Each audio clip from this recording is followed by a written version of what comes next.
자, 우리 오늘 은혜 받을 말씀은요. 오늘 성가대 찬양 멋있었어요. 특별히 첼로와 베이스가 오늘 유독 멋있게 빛이 났습니다. 늘 빛나지만, 네. 우리 오늘 은혜 받을 말씀은 사도행전 말씀입니다. 사도행전 1장, 우리 1절에서 11절까지 말씀 같이 찾아서 교독하도록 그렇게 하겠습니다. 사도행전 1장, 우리 1절에서 11절까지 말씀입니다. 신약성경 187페이지 정도 있어요. 제가 먼저 봉독합니다. 사도행전 1장 1절이에요.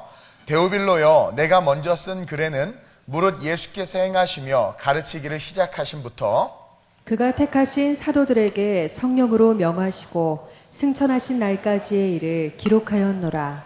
그가 고난받으신 후에 또한 그들에게 확실한 많은 증거로 친히 살아계심을 나타내사 40일 동안 그들에게 보이시며 하나님 나라의 일을 말씀하시니라. 사도와 함께 모이사 그들에게 분부하여 이르시되 예루살렘을 떠나지 말고 내게서 들은 바 아버지께서 약속하신 것을 기다리라. 요한은 물로 세례를 베풀었으나 너희는 몇 날이 못되어 성령으로 세례를 받으리라 하셨느니라. 그들이 모였을 때에 예수께 여쭈어 이르되 주께서 이스라엘 나라를 회복하심이 이때이니까 하니 이르시되 때와 시기는 아버지께서 자기의 권한에 두셨으니 너희가 알 바 아니요. 오직 성령이 너희에게 임하시면 너희가 권능을 받고 예루살렘과 온 유대와 사마리아와 땅끝까지 이르러 내 증인이 되리라 하시니라. 이 말씀을 마치시고 그들이 보는데 올려져 가시니 구름이 그를 가리어 보이지 않게 하더라. 올라가실 때에 제자들이 자세히 하늘을 쳐다보고 있는데 흰옷 입은 두 사람이 그들 곁에 서서 함께 이르되 갈릴리 사람들아 어찌하여 서서 하늘을 쳐다보느냐. 너희 가운데서 하늘로 올려지신 이 예수는 하늘로 가심을 본 그대로 오시리라 하였느니라. 아멘. 따라합시다. 부활의 신앙이 있는 교회. 우리 교회는 반드시 부활의 신앙이 있는 교회가 되어야 됩니다. 세상의 소망이나 어떤 세상의 목적을 두는 교회가 아니라 부활의 신앙이 살아있는 교회로 우리 교회는 반드시 세워져야 하고 성장해야 돼요. 우리는 지난주 부활주의를 보냈는데 부활의 신앙이라는 제목으로 부활의 신앙이 뭔지를 제가 잘 가르쳐 드렸어요. 부활의 신앙의 시작은 말씀이라고 그랬어요. 예수님이 이 땅에 오신 것도 말씀 때문이고 오셔서도 말씀대로 살아가셨고 말씀대로 죽으셨고 말씀대로 부활하셨단 말이에요. 그러니까 이 부활의 신앙의 시작점은 말씀이고 따라서 말씀의 신앙으로 말미암아 우리는 어떤 신앙으로? 선교적 신앙으로 확장해야 된다고 그랬어요. 예수님께서 늘 전도하셨고 부활 승천하시면서도 우리에게 전도하라고 말씀하셨어요.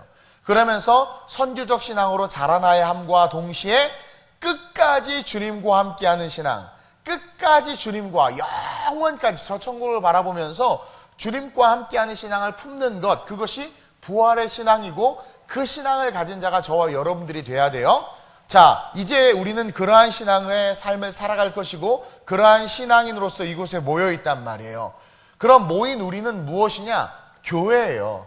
저와 여러분들 예수 그리스도를 구주로 고백하고 부활 신앙을 가진 공동체, 이 공동체를 성경은, 주님은, 세상은 뭐라고 부르냐면 교회라고 부른단 말이에요. 따라서 이제 이 신앙을 가진 저와 여러분들이 모인 이 교회가 어떠해야 하는가? 아름다운 우리 교회가 정말 부활의 신앙이 있는 그런 교회로 성장하길 소망하면서 함께 말씀을 통해서 우리 교회를 세워나가시길 주님의 이름으로 축원드립니다. 그러기 위해서 첫째로 알아야 될 것은 여러분 부활의 신앙이 있는 교회는요 회복될 이스라엘을 바라보는 교회예요. 그러니까 교회가 뭘 바라봐야 되냐면 회복될 이스라엘을 바라봐야 돼요. 신학적인 여러 가지 이론들, 다시 이스라엘의 제3성전이 세워지고, 그곳에 주님이 임하고, 여러 가지 신학적인 이야기들이 있는데, 그거 다 배제하고, 정말 중요한 건 오늘을 살아가는 우리가 섬기는 이 아름다운 우리 교회가 바라봐야 되는 것은 회복될 이스라엘이라는 거죠. 자, 오늘 본문에 보니까 이 사도행전에 넘어오자마자 이 제자들은요, 전과는 완전히 다른 모습이었어. 자, 이 사도행전 이전의 제자들은 특히 베드로 같은 경우 예수님을 3번이나 부인했어요. 예수님과 눈과 눈이 마주치고 있고 예수님 저 한 구석에 잡혀 계시고 수많은 사람들이 있는데 그것도 계집 여종 앞에서 저주까지 하면서 예수님을 3번이나 부인했어요. 그리고 나머지 11제자들은 다 10제자 가룟 유다를 포함해서 다 가룟 유다 빼고 다 도망갔죠. 그렇죠? 도망갔단 말이에요. 그리고 나서 막 그냥 각자 삶의 자리로 돌아가고 예수를 부인하고 막 이런 연약한 모습이었어요. 자, 그러다가 또 마리아와 많은 여인들이 향품을 들고 예수를 보러 갔다가 부활하신 예수를 만났죠. 그래가지고 막 달려가서 제자들에게 야, 내가 예수님 부활한 주님을 만났어. 엠마오로 내려간 두 제자도 예수님을 만나가지고 막 가슴이 뜨거워져서 제자들한테 가서 야, 내가 예수님을 만났어. 그랬는데 그 제자들이 어떻게 했어요? 안 믿었어요. 그러니까 형편없는 제자들이었단 말이에요. 도망가고 부인한 것 둘째치고 부활하신 주님을 봤다고 말하는 마리아의 말을 믿지 않았고 다른 제자들의 말을 믿지 않았단 말이에요. 그리고는 과거로 돌아가서 예수님을 만나기 전에 모습의 삶을 살고 있어. 3년 전 과거로 회귀한 거죠. 요한복음 21장 2절 3절에 그것을 우리에게 알려주고 있죠. 시작. 시몬 베드로와 디두모라 하는 도마와 갈릴리 가나 사람 나다나엘과 세베대의 아들들과 또 다른 제자 둘이 함께 있더니 시몬 베드로가 나는 물고기 잡으러 가노라 하니 그들이 우리도 함께 가겠다 하고 나서서 배에 올랐으나 그날 밤에 아무것도 잡지 못하였더니 나름 베드로가 리더였어요. 다혈질에 뭐 급한 것도 있었지만 어쨌든 인정받는 지도자였고 리더였는데 그가 어떤 고백을 하냐면 나는 고기 잡으러 가겠다. 배운 게 고기 잡은 것밖에 없으니까 과거로 돌아가겠다. 그런 거예요. 그러자 다른 제자들도 같이 걸어갔다라는 거죠. 가끔 우리는요, 뜨겁게 신앙생활하던 사람들이 신앙의 기쁨이나 열정을 잃어버리고 과거로 돌아가는 모습을 종종 봐요. 옆 사람 잠깐 보세요. 잠깐 빨리 보세요. 어때요? 뜨거워요? 아니면 고기 잡고 있어요? 네. 이게 뜨거워요? 이 뜨겁게 신앙생활하던 사람들이요, 신앙의 기쁨이나 열정을 잃어버리고 과거로 돌아가는 모습을 종종 보는데요. 여러 가지 이유가 있을 수 있어요. 여러 가지 이유가 있을 수 있는데 그거 아세요? 그 핵심은요, 바로 천국에 대한 소망을 잃어버렸기 때문에 그래요. 옆 사람 한번 보고 천국에 대한 소망을, 옆 사람 천국에 잃어버리지 말지어다. 네, 천국에 대한 소망을 잃어버리면 나타나는 현상이요, 과거로 돌아가요. 어느 날 갑자기 말씀이 믿어지지 않는 거예요. 또 뭔가 어떤 시험이 오거나 어떤 동기가 생긴 거죠. 그래가지고 그것으로부터 어느 순간 내 마음이 서서히 병들기 시작하더니 결국은 천국에 대한 소망까지 잃어버리고 고기를 잡으러 가는 성도들이 오늘날 참 많다고 그래요. 제자들도 예수님이 죽자마자 이거 뭐지? 야, 예수님이 왜 죽어? 이거 아닌데? 그러면서 시험이 와가지고 과거로 돌아간 거예요. 근데 주님은 부활하시고 나서 그들을 찾아가셔서 그들을 만나주셨어요. 요한복음 21장 12절에 시작. 예수께서 이르시되 와서 조반을 먹으라 하시니 제자들이 주님이신 줄 아는 고로 당신이 누구냐 감히 묻는 자가 없더라. 부활하셔서 그 의심 많고 과거로 돌아간 그들의 삶으로 그 갈릴리로 찾아가셔서 고기 잡고 있는 그들의 삶을 향하여 다가가셔서 그들을 만나주신 거예요. 밤이 맞도록 수고해서 물고기를 잡지 못했다는 것은 예수를 버려버리고 과거로 돌아가서 열심히 세상에서 살아봐야 아무 의미 없다는 것을 직접적으로 우리에게 알려주는 거예요. 고기를 잡는데 못 잡죠. 예수 없이 과거로 돌아가서 열심히 사는 삶은요, 얻어도 헛되고 얻지 못해도 헛되고 의미 없는 삶이라는 거예요. 근데 거기에 갑자기 주님이 한마디 툭 던져. 깊은 곳에 그물을 내리라. 그러니까 어떻게 돼? 그물이 찢어질 정도로 잡혀. 이건 뭐냐면 with us 하는, 그리스도와 with us 하는 삶이야말로 진짜 인생이라는 거예요. 고기 잡지 말라는 게 아니라 말씀과 함께 삶의 자리 속에서 삶을 살아가야 된다는 거죠. 그것을 가르쳐 주는 거예요. 어쨌든 의기소침하고 과거로 돌아갈 수밖에 없는 연약한 제자들에게 책망하신 것이 아니라 찾아오셨어. 그리고 찾아가신 예수님을 보자마자 예수님인 줄 안 거예요. 그러자 그들이 변했어요. 다시 말하면 부활의 신앙이 훅 들어온 거예요.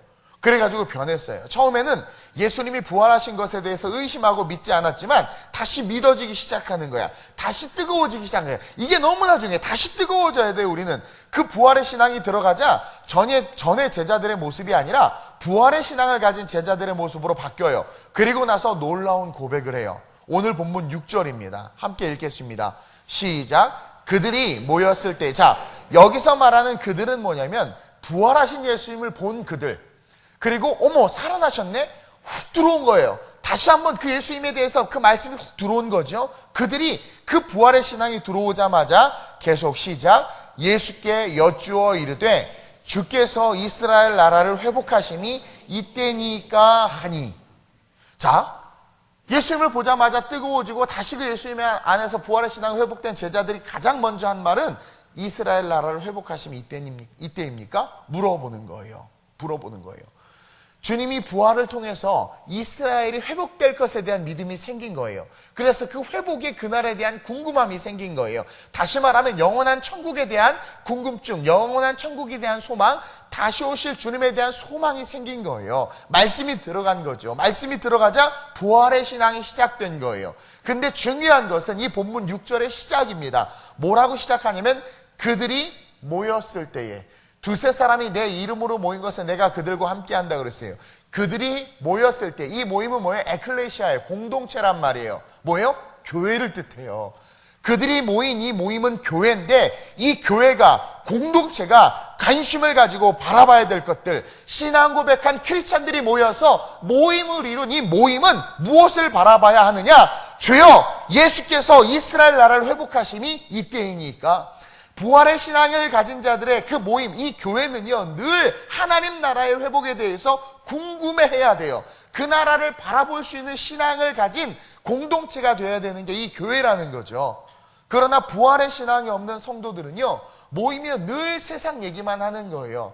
신앙 고백하고 부활의 신앙이 있는 성도들은 두세 사람이 모여도 항상 천국에 대한 이야기, 다시 오실 주님에 대한 이야기, 또 내 가정을 회복시킬 하나님에 대한 기대의 이야기, 세상에 아무리 좋지 않은 소식과 소문과 난리가 일어나도 그래도 하나님께서 역사하실 것에 대한 기대에 대한 이야기.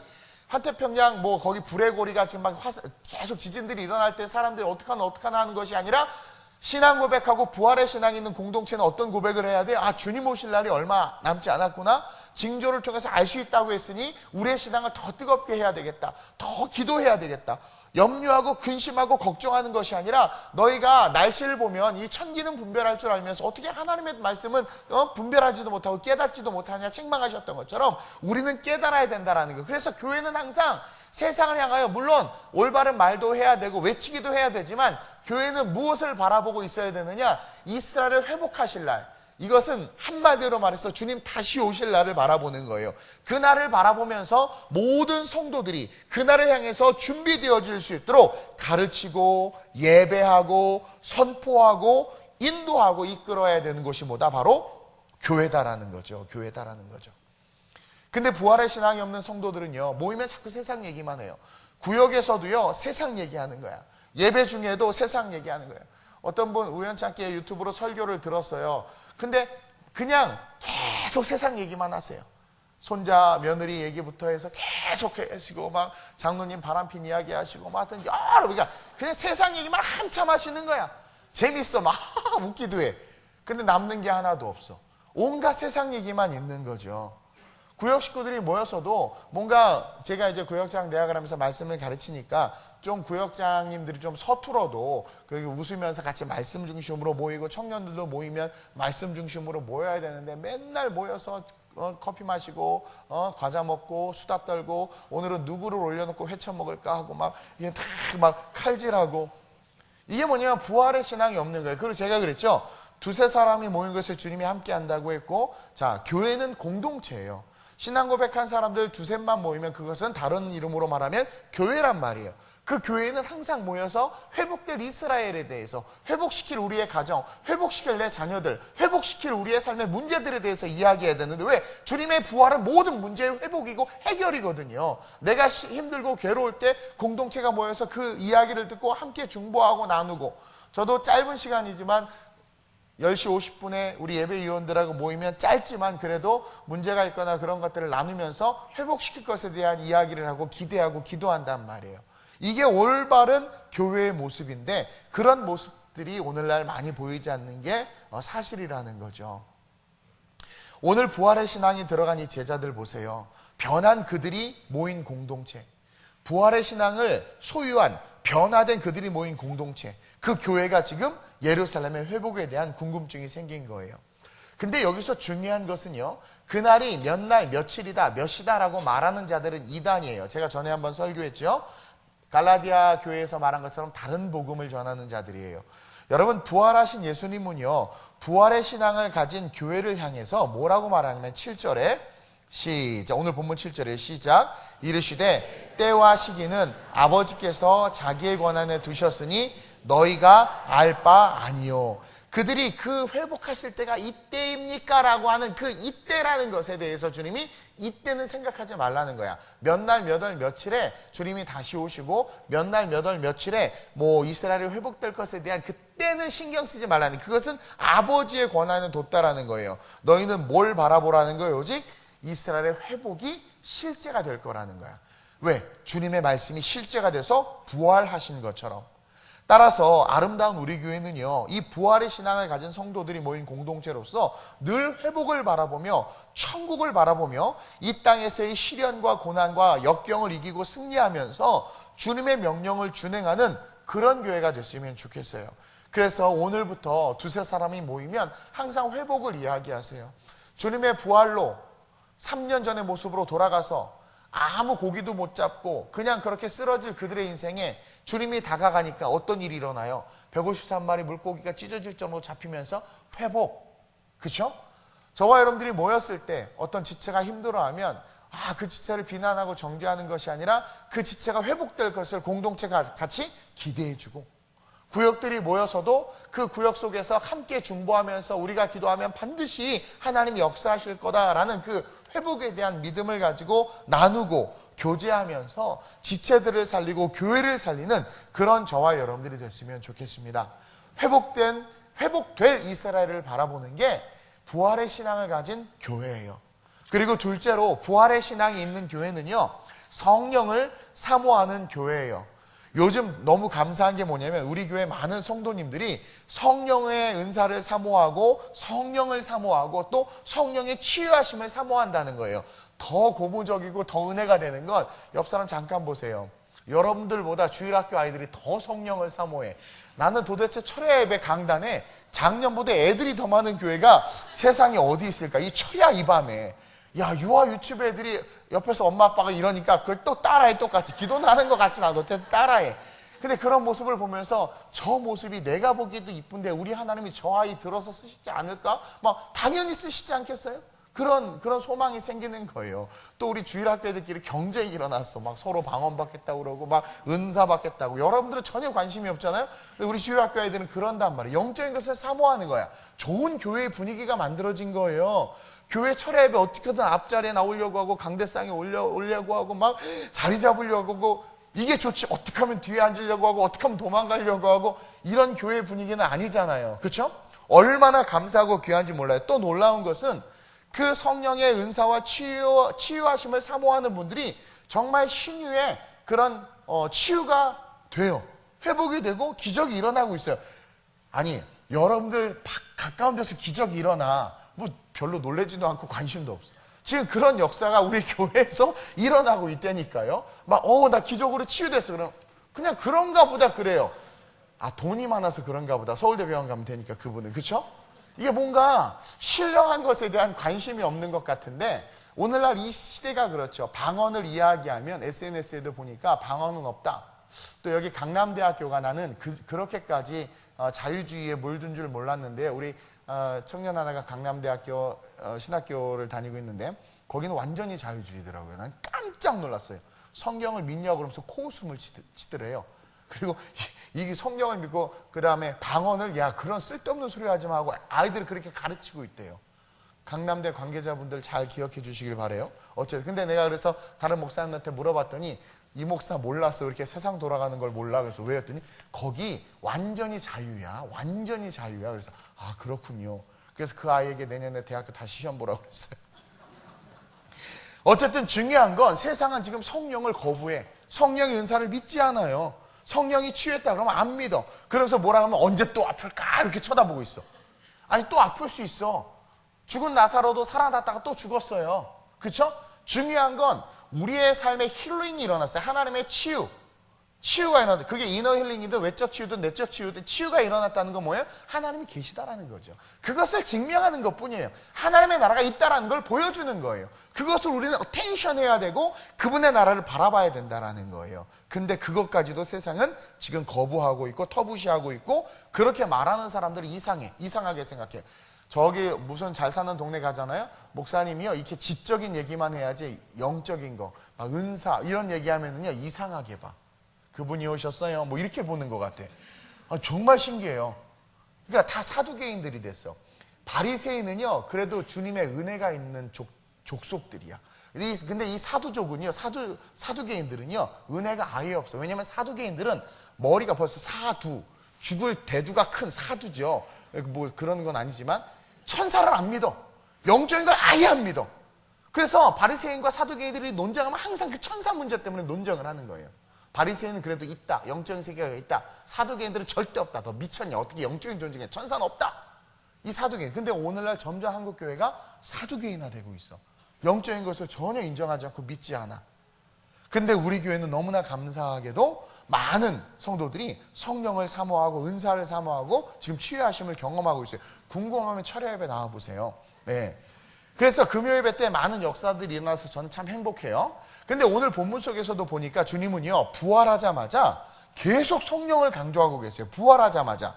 사복음서에서도 마찬가지지만 특별히 누가가 쓴 이 사도행전은 누가복음을 쓴 누가가 썼거든요. 의사였던 누가가 썼기 때문에 상당히 객관적이고 누가는 의사였고 과학자였고 나름대로 아주 인텔리였기 때문에요. 영적인 이런 신비한 현상들이 일어나는 것에 대해서 다른 사람들보다 덜 믿고 그것을 최대한 객관화할 수 있는 사람이었단 말이에요. 하나님이 그래서 누가에게 사도행전을 쓰라고 했는지 모르겠지만 사도행전은 다 그런 영적인 얘기로 성령의 이야기로 가득 차 있잖아요. 어쨌든 이 사도행전에서도 3절에 예수님께서 부활하시고 나서 하나님의 나라에 대해서 다 이야기하시고 나서 4절에 아주 단단히 분부해요. 단단히. 3절부터 4절 함께 읽겠습니다. 시작.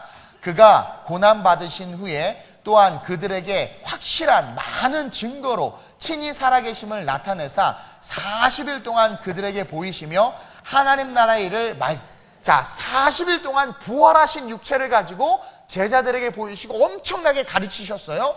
그러면 이게 최고잖아. 부활의 주님이 직접 가르치신 내용이 최고인데 그렇게 가르치시고 나서 4절에 시작. 사도와 함께 모이사 그들에게 분부하여 이르시되 예루살렘을 떠나지 말고 내게서 들은 바 아버지께서 약속하신 것을 기다리라.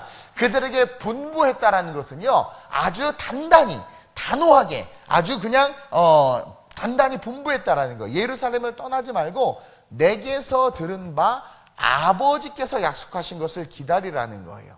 즉 하나님 나라를 바라보고 회복될 이스라엘을 바라보고 다시 오실 주님을 바라보고 그게 40일간 가르친 내용이에요.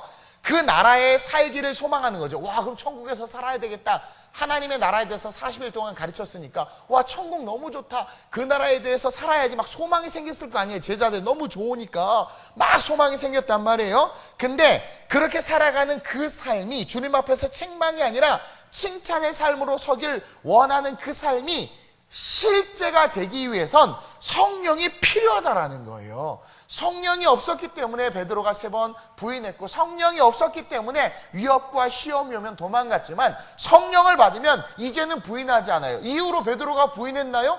계집 요정보다 더 무서운 공회당, 그 사내들린 공회에 가서 오늘날로 따지면 대법원에 가서 재판받는데도 쫄지 않았단 말이에요. 유라굴로 광풍이 부는데 바울이 쫄았어요? 절대로 쫄지 않았어요. 왜냐하면 성령이 충만함을 받으니까 우리는 다 박살나서 바다에 던져질 거야. 근데 우리는 죽지 않아 걱정하지 마. 그러면서 담대하단 말이에요.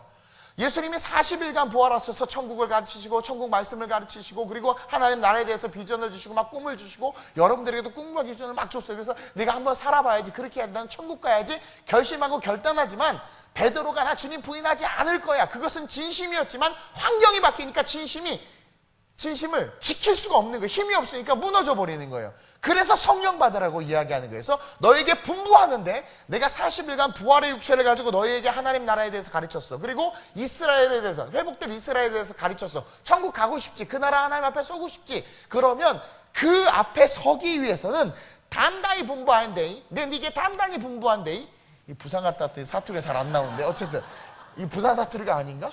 어쨌든 단단히 분부하는데 성령 받지 아니하면 다 뭐예요? 말짱도루묵이라는 거예요. 말짱도루묵이라는 거예요. 아, 이것으로 유추했을 때 어느 순간 내가 영적으로 좀 이렇게 우울해지고 침체되고 영적인 갈급함보다 찬양하기 위해서 입술을 이렇게 딱 여는 게 너무 힘들어지고 뭔가 기도하는데 주여 하고 기도가 안 나오고 복복되고 막 그러는 것은 내가 성령과 너무 많이 멀어진 것이다. 저 여러분들 이걸 깨달아야 된다는 거예요. 그리고 성령이 없이는 절대로 그분의 나라를 바라볼 수 없다. 그래서 너무나도 절대적으로 성령이 필요하다는 것을 강조하며 가르쳐주는 거예요. 그래서 이 부활의 신앙이 있는 교회는 성령을 강조해야 돼요. 또 성도들이 성령을 사모해야 돼요. 오늘날 많은 교회들이요, 성도들이 이렇게 많아지기를 구하죠. 저도 우리 교회가 부흥했으면 좋겠어요. 또 물질적으로 풍성해지기를 구해요. 저도 우리 교회가 물질적으로도 좀 여유가 있었으면 좋겠어요. 그럼 정말 하고 싶은 거 마음대로 할 수 있을 것 같아. 근데 물질이 여유 있어진다고 해서 하고 싶은 것을 마음대로 하지 못해요. 하지 말아야 될 것을 하고 싶은 마음이 올라오거든, 물질이 많아지면. 근데 뭐 어쨌든 그래서 뭐 어쨌든 우리 뭐 많으면 좋다 생각해서 막 그런 걸 구해요. 그 저도 지금 우리 교회 보수할 곳이 되게 많아요. 지금 뭐 견적받았는데 소방만 2,500만 원 들죠. 뭐 우리 건물 외벽 청소는 했어요. 뭐 여러 가지 너무 많아 지금 막. 그리고 교육관을 밖으로 나갈까 막 여러 가지 이야기. 지금 장소가 모자르거든요. 근데 한 집사님이 알아봤는데 5층에 샌드위치 판넬로 예배당을 증축을 할 수 있대요. 지어야 되겠어. 돈은 없어. 근데 어쨌든 막 그럼 막 이거 법적으로 이걸 15층까지 올릴 수 있대. 할렐루야 막. 걱정하지 마세요. 안 올릴 거예요. 네, 안 올릴 거야. 걱정하지 마세요.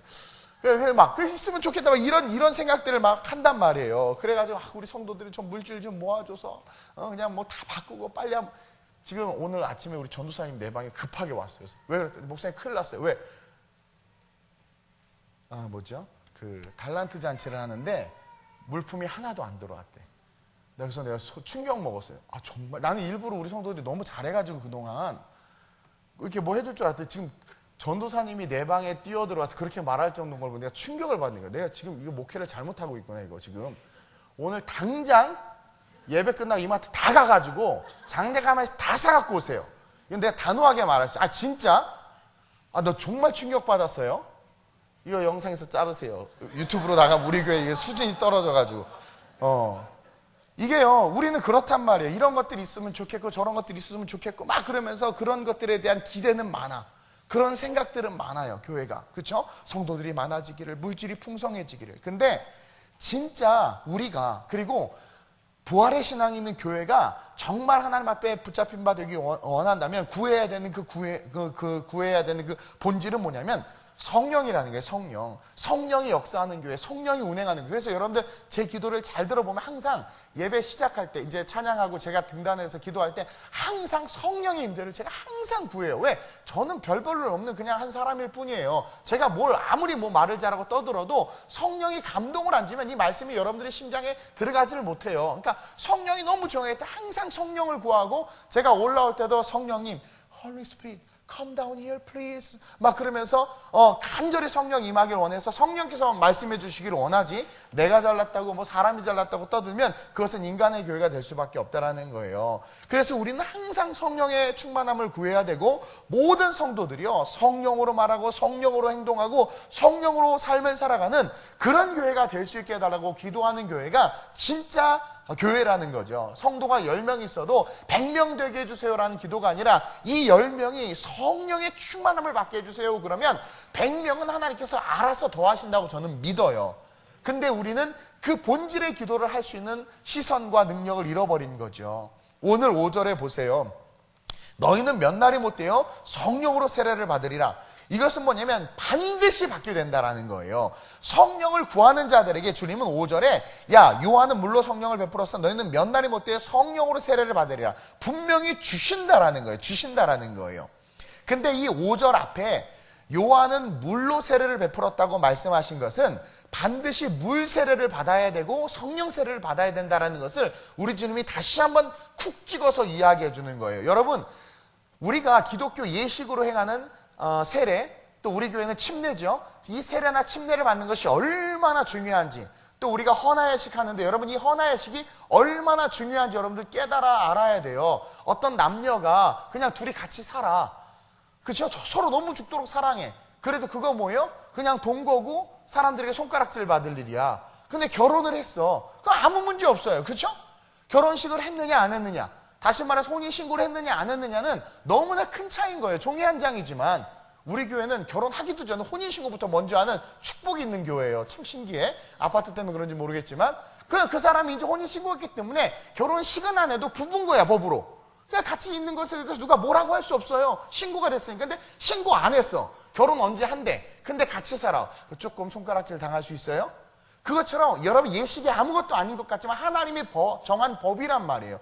헌화예식 아이들을 앞에 나와서 담임 목사가 성부와 성자 성령의 이름으로 그들에게 성부 성자 성령의 이름은 하나님의 이름으로 선포하는 거예요. 아이를 하나님 앞에 드리면서 축복해요. 아무것도 아닌 것 같죠? 그 아이 100% 하나님이 지키세요. 100% 하나님이 지키세요. 한나가 사무엘을 성전에 드린 것과 동일한 거예요.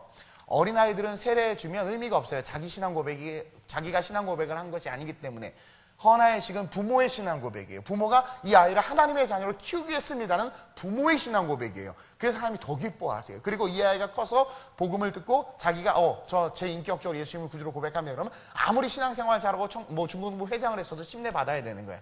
그래서 요한은 물로 세례를 베풀었어요. 이 물 세례는 죄사함의 세례인데 이거 꼭 받아야 돼요. 그러나 너희는 몇 날을 받되 성령으로 세례를 받으라. 성령 세례를 같이 받아야 돼. 요한복음 3장 5절이죠. 시작. 예수께서 대답하시되 진실로 진실로 내게 이르노니 사람이 물과 성령으로 나지 아니하면 하나님의 나라에 들어갈 수 없느니라. 너무나 중요한 거예요. 따라서 부활의 신앙을 가진 교회는 성령을 구하는 교회다. 물 세례를 받은 자들은 반드시 뭘 구해야 된다? 성령 세례를 구해야 된다. 또 이는 다시 말해서 성령에 의해서 세워지고 이끌림 당하며 성장하는 교회가 된다라는 거예요. 부활의 신앙을 가진 교회는 성령을 구해야 되고 성령을 구하는 교회는 성령에 의해서 이끌림을 당하고 성령에 의해서 성장하며 성령에 의해서 세워질 수 있다라는 거예요. 그래야 목사가 교회의 주인이 아니고 힘있고 돈 있는 사람이 교회의 주인이 아니고 하나님이 온전한 교회의 주인이 될 수 있는 거예요. 그래서 여러분들은요, 어떤 분이 그래요. 목사님 제발 이대로만 가세요. 이대로 가면 안 돼. 이거 빼야지. 근데 자꾸 볼 때마다 목사님 제발 이대로만 가세요. 근데 그렇게 저한테 말해봐야 소용없어요. 저 사람이라. 여러분들이 뭘 기도해야 되냐면 우리 목사님 성령 충만하게 해달라고 기도하면 돼요. 그리고 우리 성도들이 성령 충만하게 해달라고 기도하면 돼요. 근데 그냥 인간적으로 저러면 안 되는데 100kg래 저러면 안 되는데 막 그게 아니고 성령 충만을 100kg 아니에요? 성령 충만을 달라고. 그러면은 여러분들 기도 때문에 하나님이 저를 꽉 잡아요. 가고 싶어도 못 가고. 또 제가 기도하기 때문에 여러분들의 삶이 또 잡히기도 하고. 그래서 기도 제목은 서로 나누되 성령께서 그 교회와 성도와 목회자와 사람들을 주관할 수 있도록, 교회 학교를 주관할 수 있도록 우리는 그렇게 기도해야 된다는 거예요. 그래서 사도행전 2장에서 우리가 지금 1장인데 2장 소제목이 뭐예요? 성령이 임하시다. 얼마나 멋있어요. 얼마나 멋있어요. 말씀을 들었고 사모하라고 하니까 사모했어요. 그랬더니 성령이 임하시다. 우리 교회에 이 축복이 있으시길 주님의 이름으로 축원드립니다. 여러분들의 가정에 이 축복이 있으시길 주님의 이름으로 축원드립니다. 이 사도행전 2장에 주님은 보란듯이 믿음으로 구한 제자들에게 성령을 준 거예요. 우리는 끊임없이 성령을 구하며 성령을 구하는 교회로 성장해야 될 줄로 믿습니다. 오늘부터 시험해 보세요. 남편을 놓고 잘 때 발가락 잡고 성령이 임하게 될지어다. 하나님 성령으로 이 남편을 붙잡으셔서 한번 해봐요. 여러분들이 백날 된장찌개 끓여주고 이렇게 애교 부리고 바뀌려고 해도 안 바뀌어. 그때만 바뀌지 안 바뀌어. 근데 성령 바뀌어달라고 한번 기도해봐요.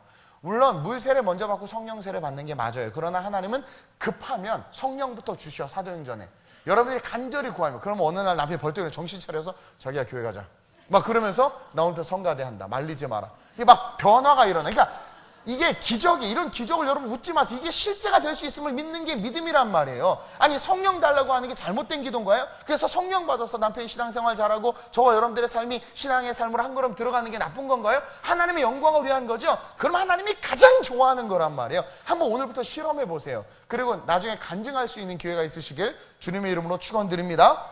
저와 여러분들 오늘 결심합시다. 우리는 부활의 신앙을 가졌어요. 이제 부활의 신앙을 가진 공동체인 우리가 모여서 우리가 가장 먼저 기도해야 될 것은 우리 교회 하나님 성령님이 주인 되게 해달라고, 우리 교회 항상 성령의 충만을 놓고 기도하는 교회 될 수 있게 해달라고, 우리 가정 그리고 성령은 무너진 것을 회복하는 능력이 있기 때문에 성령을 구함으로 말미암아 모든 무너진 것들이 회복되어질 수 있게 해달라고, 성령 충만함을 받아서 달란트 잔치 물품들을 다 살 수 있게 해달라고 저희를 꼭 기도하시길 주님의 이름으로 축원드려요. 그리고 마지막으로 부활의 신앙을 가진 교회는요, 여러분 사람을 세우는 교회예요. 부활의 신앙을 가진 교회는 다른 것이 아니라 사람을 세우는 교회란 말이에요.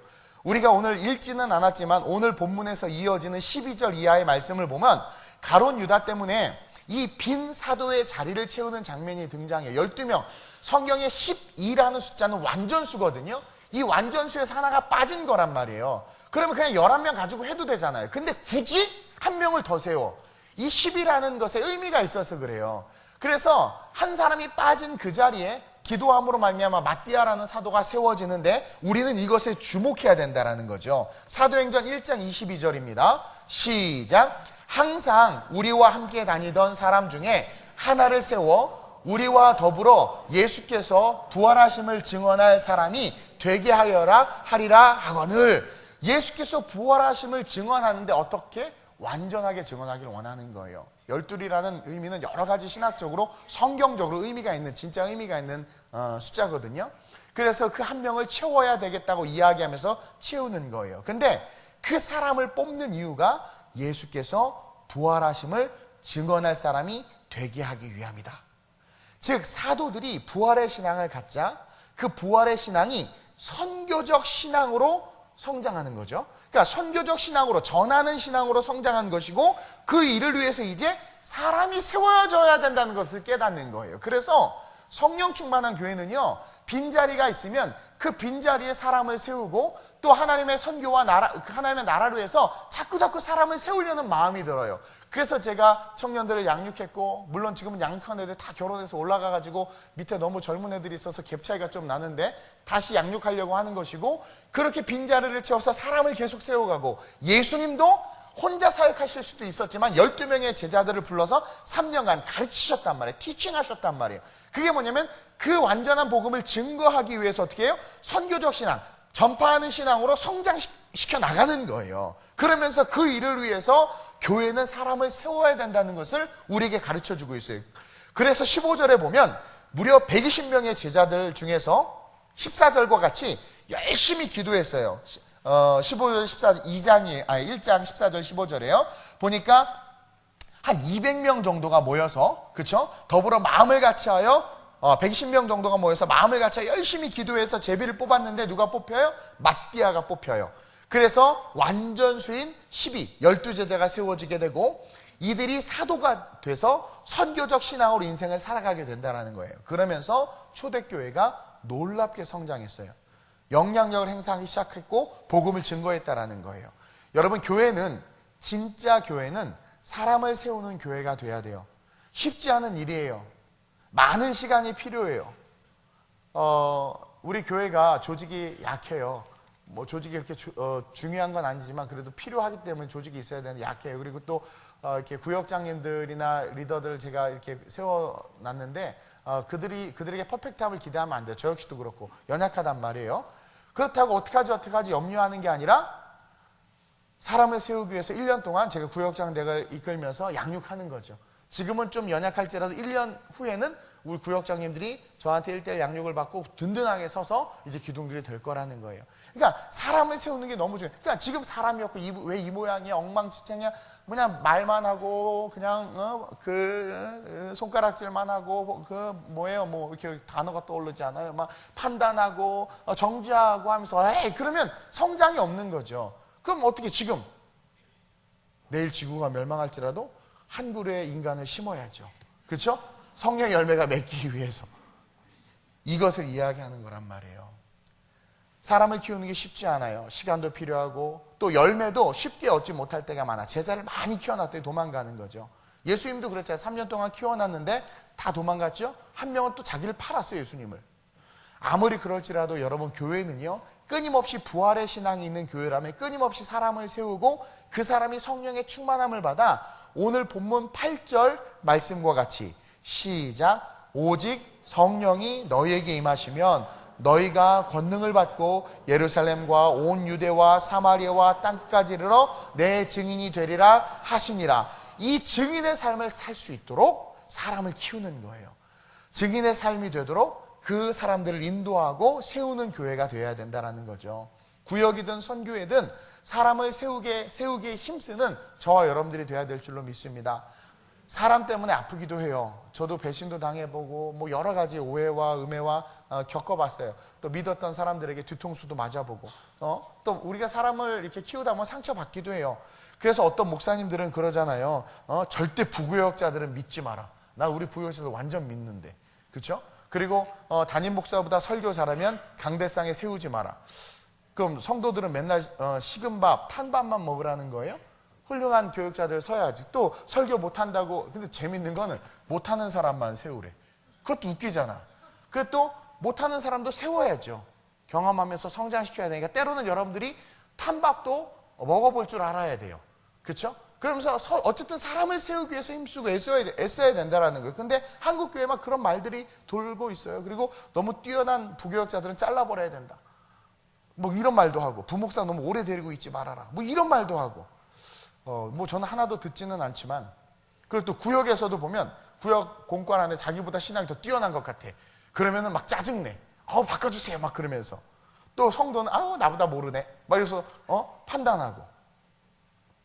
그런다 한다 할지라도요, 그 다 부활의 신앙을 소유하지 못했기 때문이다 라고 여러분들이 인정하고, 그러면서 부활의 신앙을 가르칠 수 있는 교회, 사람을 세우기 위해서 힘쓰는 교회가 될 수 있기를 위해서 우리가 기도해야 된다는 거예요.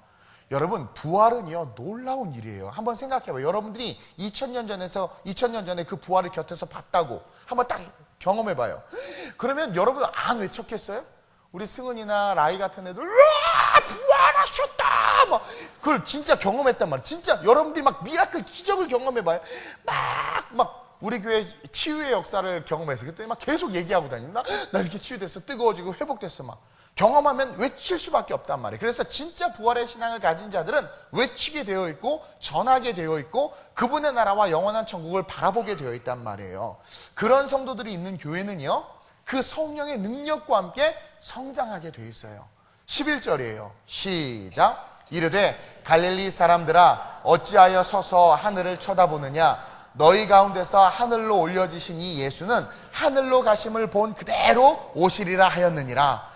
따라서 다시 오실 주님을 바라보기 때문에, 하늘로 가신 그대로 오실 것이다, 다시 오실 주님을 바라볼 거이기 때문에, 즉 회복될 예루살렘을 바라보기 때문에 우리는 성령을 구해야 된다고 역설적으로 우리에게 이야기하는 거예요. 그러면서 복음을 전하는 일에 힘쓸 수밖에 없는 거죠. 그분이 오시니까. 한국교회와 아름다운 우리 교회는요, 사람을 세워야 돼요. 오늘날 지금 지도자가 없어서 얼마나 힘들어요? 지도자 감이 있는 사람이 지도자가 돼야 되는데 감이 없는 사람들이 지도자가 되어 있단 말이에요. 그래서 부족하지만 교회 제가 다른 건 못해도 그래도 기도를 엄청 하고 있어요. 맨날 기도하죠. 철학 때도 맨날 우리 아이들 놓고 기도하고, 여기 강대상에 올라온 사람 다 기도나 못 해줘요. 감동에 따라 하지만 애들은 내가 꼭 해줘. 첫째, 안 해주면 삐지더라고. 걔네들은. 여러분들은 안 해줘도 그만해줘도 그만인데. 둘째, 걔네들이 사모해. 셋째, 대한민국의 미래의 희망은 그 아이들에게 있어요. 그래서 여러분, 아름다운 우리 교회와 한국교회는 사람을 세워야 돼요. 지도자들을 세워야 돼요. 어려서부터 그들을 양육하고 성장시켜야 되는데 달란트 상품이 없어. 애들이 그냥 열심히 신앙생활하고 막 이게 뭐고 왔는데, 전 너무 충격을 받았어요. 예. 주보에 그냥 하도 광고하지 말라고 해서 요즘에 광고를 줄이고 있는데 안 했더니 막, 예. 이게 뭔가 아이들을 양육시키고 성장시켜야 되는데, 사무엘과 같이 달과 같은 자들을 그렇게 세워야 되는데, 분명하고 확실한 신앙과 함께 세상에서도 인정받는 그런 능력과 지도력을 갖춘 그런 하나님의 사람들을 세워야 되는데, 그래서 우리 교회도 이제 영어 캠프가 시작하잖아요. 선교 영어 캠프. 그리고 매년 2월마다 EMTS, 유럽 미션 트레이닝 스쿨을 하잖아요. 그게 훈련이에요. 일종의 훈련. 또 7, 8월에 우리가 선교가 있는데, 선교 훈련을 이제 다시 FM으로 할 거예요. FM, 정말 FM으로 할 거예요. 기독교 세계관을 가지고 세상을 바라보고 거짓이나 이념이나 사상이나 과학이나 철학이 아닌 오직 복음을 중심으로 움직일 줄 아는 자들. 난 너무 멋있다고 생각해, 이런 사람들. 그러기에 내 이웃을 내 몸과 같이 사랑할 줄 아는 우리 아이들. 그런 아이들을 세우고 그런 아이들을 키우는 교회가 부활의 신앙이 있는 교회라는 거죠. 이를 위해서 여러분들 힘써 주시길 주님의 이름으로 부탁드립니다. 말씀을 맺겠습니다. 여러분, 부활절을 지나 부활의 신앙을 가진 우리 성도들이 모인 이 아름다운 우리 교회가 정말 부활의 신앙을 가진 교회가 됐으면 좋겠어요. 우리 회복될 이스라엘을 바라봐야 돼요.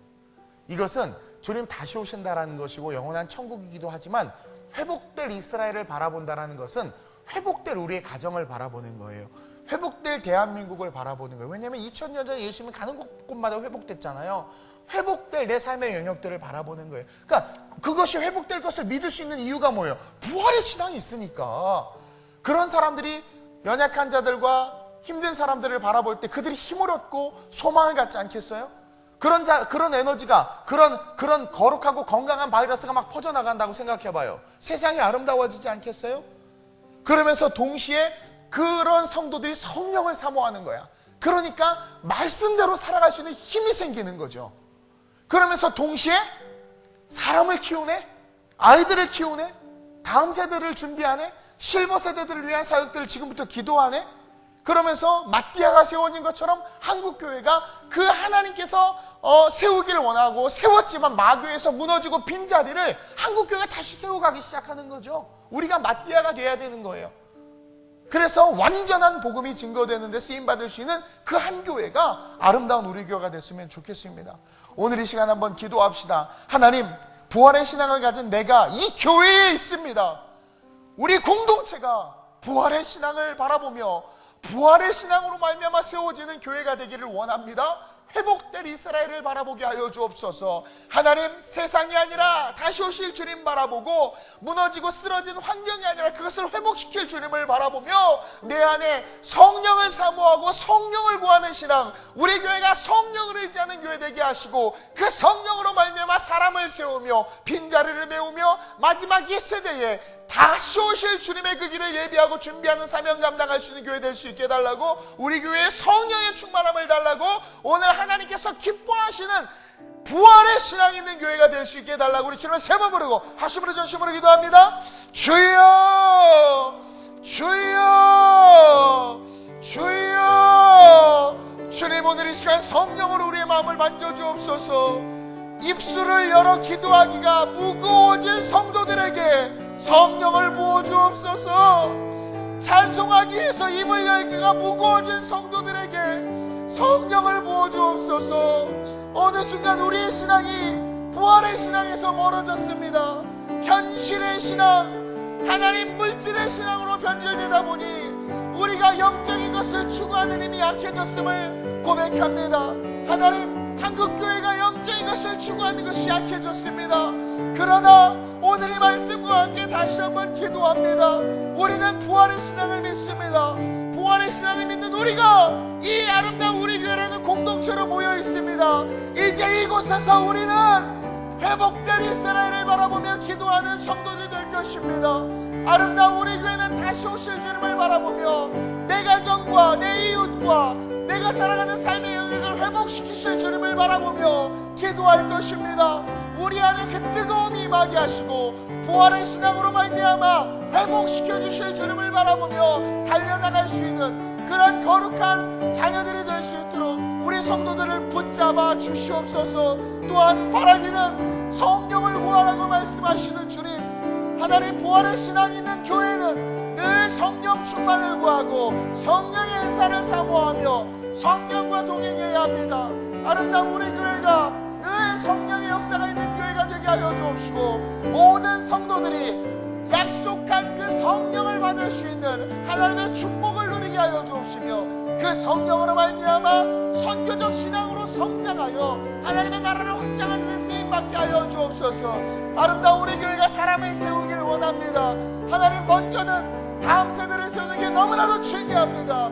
우리 자녀들을 사무엘처럼 교회에서 키우게 하시고, 우리 자녀들을 다윗처럼 여호와를 사랑하며 경외하게 하시고, 우리 아이들을 바울처럼 분명한 사명을 가지고 세상을 뒤흔들 수 있는 자녀들로 성장시킬 수 있는 교회가 될 수 있도록 아름다운 우리 교회를 축복하시며, 다음 세대를 위하여 기도할 수 있는 교회가 우리 교회 되게 하여 주시옵소서.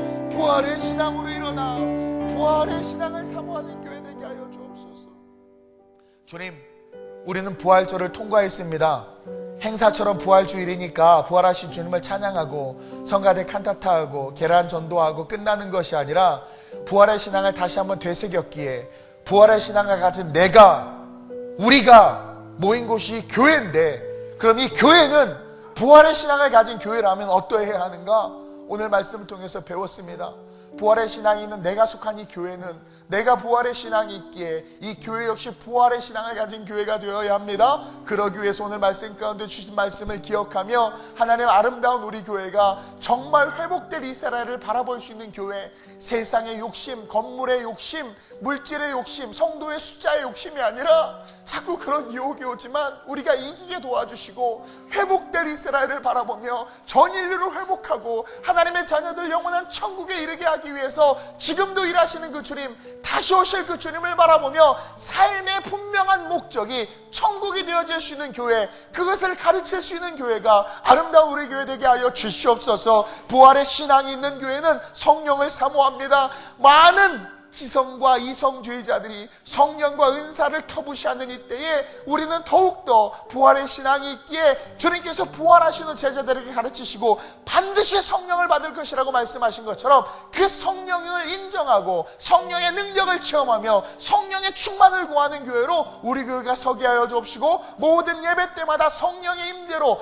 기적과 치유가 나타나는 교회가 될 수 있도록 아름다운 우리 교회를 축복하여 주시옵소서. 하나님, 교회가 많은 일들을 해야 합니다. 선교는 절대로 놓칠 수 없지만 그 가운데 오늘 말씀을 통해서 배웠습니다. 정말 부활의 신앙이 있는 교회는 잃어버린 그 한 자리, 무너진 그 자리에 마띠아라는 리더를 세우는 것처럼, 하나님 점점 무너져가고 있는 이 세대 속에서 하나님의 사람을 세우는 것, 이것이 부활의 신앙이 있는 교회임을 배웠사오니, 부족한 종과 우리 성도들이 하나가 돼서 자라나는 다음 세대들을 잘 키울 수 있도록 주님 축복해 주시고, 이들을 세워서 주님의 나라의 거룩한 일꾼들로 만들 수 있는 그 사명을 이루게 하여 주시옵소서. 정치, 경제, 사회, 문화, 예술, 하나님 종교의 영역 속에서 하나님의 능력을 드러낼 수 있는 거룩한 지도자들로 우리 아이들이 자라게 하시고, 성령을 사모함으로 자라 하나님 나라의 정말 놀라운 믿음의 추억들로 이 나라의 민족을 뛰어넘어 열방을 통치하는 거룩한 주님의 제자들로 서게 하여 주시옵소서.